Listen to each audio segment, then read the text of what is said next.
Le ministère de la Construction, du Logement et de l'Urbanisme présente les 13 minutes du MCLU.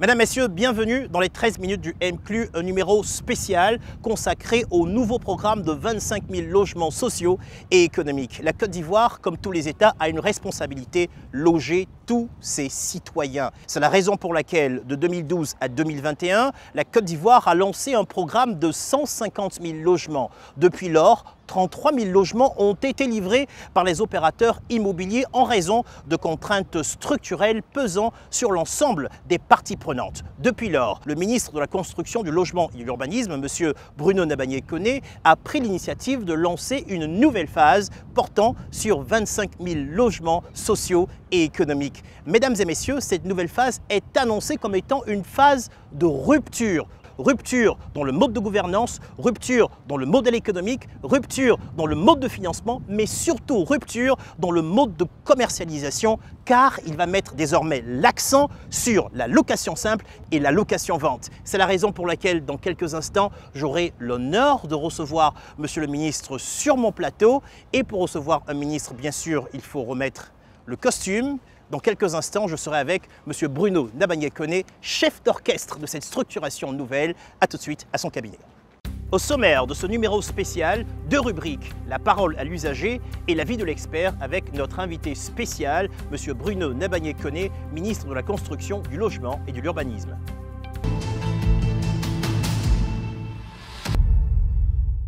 La location vend des biens, parce que location simple, là, vous allez faire 20 ans, 30 ans, bon. Ça ne va pas vous revenir. Location vente est mieux.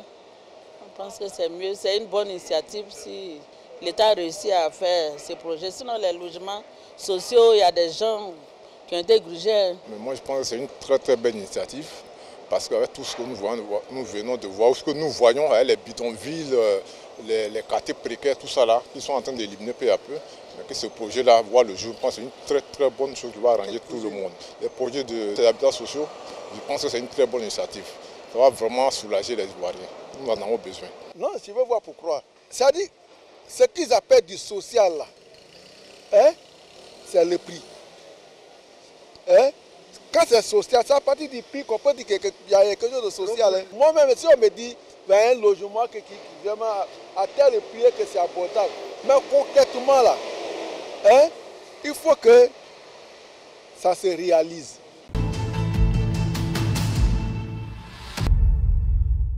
Je reçois pour vous M. Bruno Nabagné-Koné, ministre de la Construction, du Logement et de l'Urbanisme. Aujourd'hui, il a procédé au lancement des 25 000 logements. C'est un programme d'urgence du gouvernement. Nous sommes avec lui pour en savoir davantage. Monsieur le ministre, bonsoir. Bonsoir, Stéphane. Merci de nous recevoir. Merci à vous. Alors, vous avez procédé au lancement d'un programme intitulé Programme d'urgence des 25 000 logements. C'était ce matin, pendant qu'on sait qu'en 2012 déjà, le gouvernement avait lancé un programme présidentiel. Donc, on a envie de savoir quelles sont les leçons que vous avez apprises, quel est le bilan déjà de ce premier programme. Merci de nous donner l'occasion de parler avec nos compatriotes sur ce programme important de l'État de Côte d'Ivoire, qui consiste à mettre à la disposition de nos populations des logements décents, des logements abordables. Il faut dire que nous évitons de nous attarder sur le passé. Le passé n'a pas été très glorieux parce que les premiers programmes qui ont été lancés en 2010 et en 2016, malheureusement, ont été très insuffisants en termes de résultats. C'est d'ailleurs pour cela que nous avons repensé complètement le programme il y a 2 ans, que nous avons effectué les réformes qui sont en train d'être aujourd'hui opérationnalisées. Voilà. Donc, nous venons de loin avec une première ambition qui était de 60 000 logements en 2010, une deuxième ambition qui était de 150 000 logements en 2016. On peut dire que nous sommes aujourd'hui à des réalisations de l'ordre de 30 000, 35 000 logements. Alors, on va se recentrer sur le programme de 25 000 logements. Une des caractéristiques, c'est que c'est un programme qui couvre l'ensemble du territoire, en tout cas du nord au sud, de l'est à l'ouest. Nous avons des programmes qui sont prévus. Nous avons sur les 25 000 à peu près 20 000 réalisés dans la ville d'Abidjan, 5 000 réalisés à l'intérieur du pays. En ce qui concerne le projet pilote qui a été lancé aujourd'hui même, c'est à peu près 9 000 logements. 2 600 vont être réalisés sur le site de la BAE. 1 200 vont être réalisés sur le site de la zone industrielle de Yopougon. 2 300 à peu près sur le site de Akupé-Zegui. 1000 à Bouaké, 500 à Yamoussoukro, 500 à San Pedro, 500 à Korogo. Donc, vous avez raison, c'est un programme national. Mais il s'agit d'une amorce. L'idée, c'est vraiment d'avoir mis l'État devant chacune des tâches à réaliser. Et si les choses se passent bien, nous attendons un accompagnement plus important du secteur privé et sans aucun doute des ressources beaucoup plus importantes mises à disposition par l'État de Côte d'Ivoire aussi. Est-ce que c'est un retour à ce que l'État faisait avant en tant que constructeur de logements sociaux, de logements économiques, ou alors est-ce qu'il y a quelque chose qui change dans cette nouvelle structuration? J'aurais pu dire que vous avez tout compris. Nous sommes effectivement en train de revenir à des choses qui ont marché, qui ont bien marché en Côte d'Ivoire. Et surtout, nous tirons les leçons de ce qui n'a pas marché dans le premier programme. Pour en parler rapidement, nous avons noté par exemple que l'ancrage institutionnel du projet en Côte d'Ivoire était insuffisant. Tout simplement parce que le projet était porté par le ministère, au lieu d'être porté, comme cela se fait dans tous les bons exemples que nous avons vus, par une agence dédiée, ayant un fonctionnement privé. Deuxièmement, nous avons noté que les promoteurs qui avaient été retenus n'avaient pas les capacités au plan technique, au plan financier, suffisantes pour accompagner un projet de cette envergure-là. Quand vous dites 150 000 logements, vous allez chercher 6 000 milliards de francs CFA. La troisième insuffisance que nous avons notée, c'est le fait que malheureusement, les logements qui ont été réalisés ne sont pas allés à la cible qui était visée au départ du projet. Et puis la dernière chose, c'était l'accompagnement de l'État qui avait été promis, mais qui n'a pas été réalisé, je dirais, à temps. Parce que l'État s'était engagé à mettre à disposition le foncier, ce qui a été fait. S'était engagé à accorder des exonérations fiscales, ce qui a été fait, mais s'était engagé à réaliser les VRD primaires. Et malheureusement, dans beaucoup de programmes réalisés, notamment sur les plus importants, Songon, la cité Ado, Bassam, Bencherville, etc., il y a eu du retard au niveau des VRD. Ce qui a malheureusement grippé l'ensemble du processus. Ce qui nous a amené aujourd'hui à repenser complètement la chose et à décider de relancer autrement le projet. Relancer autrement le projet, ça a été premièrement en créant une agence dédiée à la réalisation du projet. Désormais, ce n'est plus le ministère qui gère directement le projet. Nous avons mis en place donc l'ANA, l'Agence nationale de l'habitat, qui est l'ancienne SICOGI, qui a de nouvelles missions désormais d'accompagnement des projets de ce type réalisés par l'État de Côte d'Ivoire. Comme nous allons, et c'est important de dire, vers la location-vente et vers la location simple, il y a un processus de gestion des bâtiments qui vont être réalisés à mettre en place.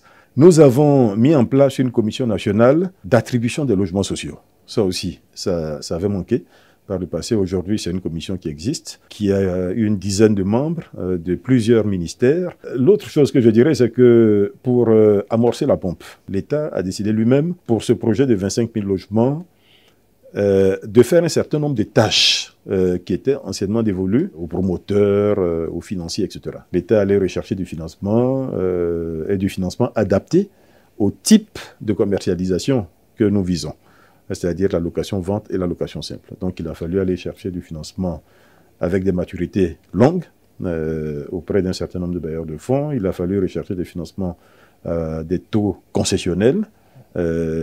Donc des requêtes ont été envoyées à une dizaine de bailleurs. Aujourd'hui, nous avons des réponses formelles de 3 qui nous permettent de lever à peu près 100 milliards de francs CFA. Je voudrais profiter de l'émission pour les remercier. C'est la BADEA, c'est le fonds d'Abu Dhabi et c'est la BOAD. qui ont été les premiers à faire confiance à ce projet et à mettre à disposition des ressources. Mais quel sera le sort des premiers souscripteurs? Qu'est-ce qui va arriver? Parce qu'ils ont différentes situations. Il y en a qui ont commencé à payer et qui ont arrêté. Il y en a que les banques ont abandonné en cours de route parce que le projet n'avançait pas. Comment est-ce qu'on va régler la situation de ces acquéreurs-là? Ce que nous pouvons recommander à ces acquéreurs, c'est de reprendre la tâche de leurs promoteurs et d'aller jusqu'au bout de la relation contractuelle qui était entre eux et leurs promoteurs. Nous pouvons dire avec assurance aujourd'hui que tous les promoteurs sont en capacité aujourd'hui de livrer les logements pour lesquels ils s'étaient engagés. Nous sommes, comme nous l'avons dit, en train de relancer le programme et bien entendu, nous ferons en sorte de privilégier ceux qui avaient déjà été inscrits dans le premier programme. Donc, nous sommes en train, avec l'ANA, qui a repris les fichiers de la SICOJ, de revoir la liste des souscripteurs de l'époque, pour voir évidemment ceux qui sont toujours intéressés, premièrement, parce qu'il faut que le souscripteur soit intéressé à y aller. Et deuxièmement, pour voir ceux qui sont éligibles aux conditions de souscription à ces logements-là, voilà, que nous allons transmettre à la CONALOG, qui reviendra à cette commission-là, en définitive, de faire la sélection de ceux qui auront droit à ces logements. Monsieur le ministre, je veux moi aussi profiter de ce programme d'urgence des 25 000 logements. Je dois remplir quelles conditions? Et il faut que vous et votre épouse n'ayez pas des revenus qui dépassent un certain montant. Il y aura un règlement intérieur de la CONALOG donc, qui va faire savoir les nouvelles conditions donc pour accéder au projet. Et il faut, deuxièmement, que vous soyez ivoirien. Troisièmement, il faut que ce soit votre premier logement en acquisition. Quand on vous écoute, en tout cas, on a hâte de voir ces premiers logements mis à disposition sous forme de location-vente. On veut voir, parce que ça nous a manqué, de voir des cas de projets de location simple ou de location-vente. C'était un besoin pour nous tous. Quelle est l'échéance pour cette première phase? C'est déjà lancé, puisque tout ce que je viens de dire pour le site de la BAE a déjà été fait. L'appel d'offres a été réalisé, le constructeur a été sélectionné et il a déjà entamé les travaux. Voilà. Date de livraison prévue? Date de livraison prévue, en principe 24 mois. Lorsqu'on écoute votre projet, on a le sentiment que ça sera un game changer qui va changer complètement la façon dont on approche le logement en Côte d'Ivoire. L'argent est disponible, les terrains sont disponibles, les constructeurs de qualité sont disponibles, une agence est mise en place pour organiser la gestion, la commercialisation, les méthodes de commercialisation sont là, il y a un fonds de garantie qui est mis en place. Je sais qu'il y aura une méthode de communication efficace pour pouvoir toucher avec le message de cette disponibilité en logement là, le maximum de nos populations. Est-ce que vous n'avez pas le sentiment que ce que le gouvernement fait aujourd'hui avec ce projet d'urgence des 25 000 logements, est-ce qu'on n'a pas le sentiment que ça va tirer finalement les prix de l'habitat, des logements vers le bas? Il est inéluctable qu'une offre plus abondante face à la demande, si on estime que la demande est déjà connue et qu'elle restera grosso modo de l'ordre de ce qu'elle représente aujourd'hui, forcément, j'allais dire économiquement, va conduire à une meilleure maîtrise des prix d'acquisition de logements, mais également des loyers. Monsieur le ministre, ça nous donne envie de voir le programme des 25 000 logements sortis de terre. Ça sera un programme qui va servir aussi de modèle, d'exemple, avec des standards les plus élevés qu'on puisse avoir sur la base des critères de sélection des acteurs qui respectent toutes les réglementations. Est-ce que vous avez un dernier mot à dire, un appel sur ce projet important? Le dernier mot, c'est déjà de dire ma satisfaction d'avoir réussi à obtenir cet accompagnement de l'État. Donc, de plus en plus, on commence à percevoir le besoin pour l'État d'investir ce secteur-là du logement. Et je suis heureux qu'en Côte d'Ivoire, le pas ait été fait courageusement. Et je pense que d'autres pays vont sans doute nous imiter. Monsieur le ministre, merci de nous avoir reçus. Merci. Merci à vous. Je recevais pour vous Monsieur Bruno Nabagné-Koné, ministre de la Construction, du Logement et de l'Urbanisme, véritable chef d'orchestre de ce programme de 25 000 logements. Il s'agit d'un programme d'urgence pour permettre aux Ivoiriens, selon ses expressions, les moins nantis, de pouvoir trouver un logement. Et n'oubliez pas une des particularités de ce programme, ça sera la location simple et la location-vente. À bientôt pour un prochain numéro des 13 minutes du MCLU.